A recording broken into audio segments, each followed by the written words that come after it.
Welcome to Byte-Sized Tech, where we blend casual conversations with insightful discussions on the latest in technology and gadgets. Glad to be here. Today, we're diving into a really interesting snapshot of the tech world. Yeah, quite a mix. We've got some surprising resilience, maybe, in venture capital, a potential mega merger shaking up your food delivery apps. Oh yeah, that one's big. The ever-present dance of tech tariffs, and of course, a good look at what's new and, well, noteworthy in AI. Always something happening in AI. Okay, so let's unpack this. What jumps out first? Well, I think that venture capital story is pretty striking. FPV. Right, FPV.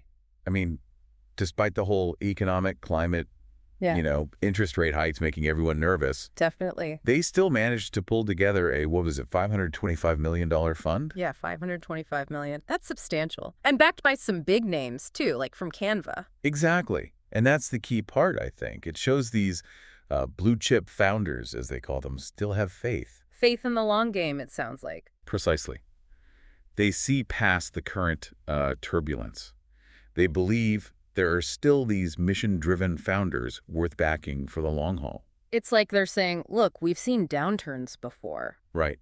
And this is actually when you build the really solid companies. And the advice they're getting from people at Google, Cisco, Morgan Stanley even, Yeah, experienced operators. is basically don't get caught up in the short term. Think 10 years plus. That market whiplash idea, it almost forces focus, doesn't it? Yeah, less distraction, maybe less crazy competition if you're building something fundamental. It's a really crucial point. You think back, like Google's IPO, right? That was post-dot-com crash. Good example. Strong companies emerge from tougher times. Then FPV's horizon reflects that. Some of their LPs are apparently thinking decades out, even 50 years. Wow, okay, so definitely not looking for a quick exit. No, they're digging into areas like AI and healthcare, biotech, places where AI is enabling things that just weren't possible before. So genuinely big swings, not just incremental stuff. Exactly. Looking for those really big transformative ideas. Okay.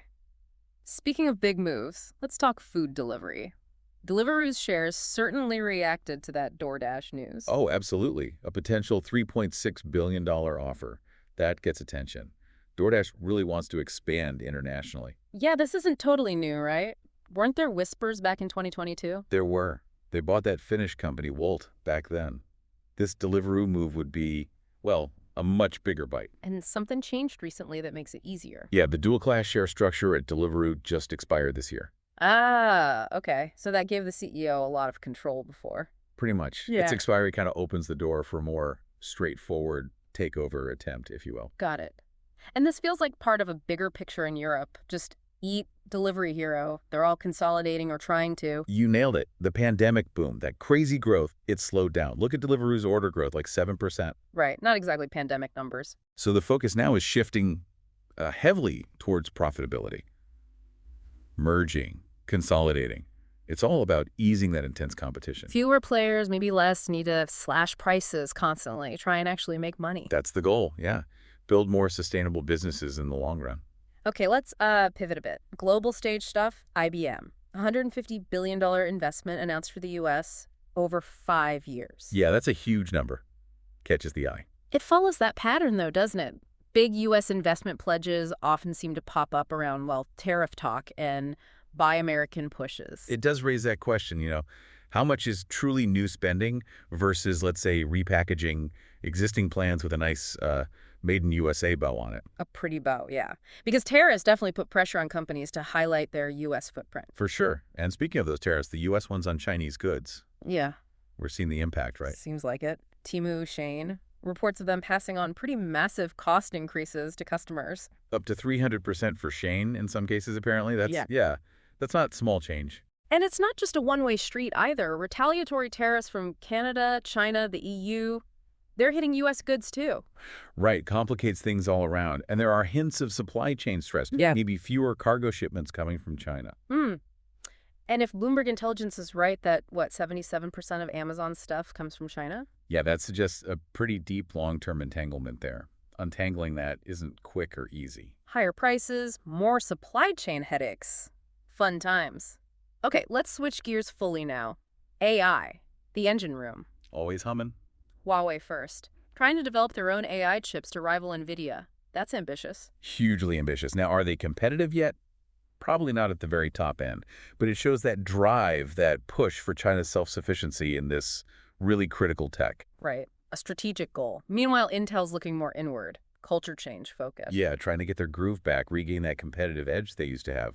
It's a big ship to turn. And then there's Apple, shuffling the deck with their AI and machine learning teams. Siri moving. Yeah. Robotics moving. What's the thinking there? Well, moving Siri back under software engineering, robotics under hardware, it kind of looks like a return to a more functional structure. As opposed to? As opposed to maybe a more centralized AI division approach they might have tried.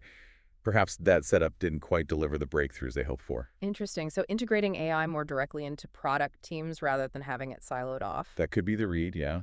It suggests maybe AI is becoming more embedded, less of a standalone thing. We'll be watching their earnings call closely, I think. Definitely. Questions about AI, tariffs, innovation. Going to be a big one. Okay, shifting to enterprise AI, a company called Writer. Right, Writer. They've got this new model, Palmyra X5, and the claims are pretty bold. Performance like the big frontier models, but faster and way cheaper. How? Seems like a couple of things. One, they train it entirely on synthetic data. Okay, so not scraping the web. More control, fewer IP headaches, maybe? Potentially, yeah. And two, they're using clever architectural tricks. Things like a hybrid attention mechanism, mixer of experts, basically making the model more efficient. So smarter processing, not just brute force compute. Exactly. Making it much more cost-effective per, million tokens processed.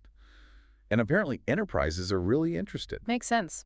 Businesses want tangible results from AI and cost matters. Sounds like Writer offers an end-to-end platform too. Yeah, for building and managing AI agents, which ties into the security angle. Palo Alto Networks buy and protect AI. Right. Securing these AI systems is becoming huge. Absolutely critical. As AI gets deployed everywhere, on-prem, cloud, hybrid, you need to lock it down. And Palo Alto's CEO talked about agentic AI, future autonomous agents. Yeah, this idea that AI won't just respond, it will act autonomously. And cybersecurity needs to evolve to protect those agents from being compromised or manipulated. Wow, okay. So securing the AI itself, not just the infrastructure around it. That's the emerging challenge. He sees cloud providers as partners in deploying tech fast, but Palo Alto's job is securing it wherever it runs. It feels like there's still some debate on just how fast this AI build-out happens, the scale of investment needed right now. The timing is always debated. Are we overbuilding, underbuilding? Yeah. But the general direction towards massive AI adoption seems pretty undeniable.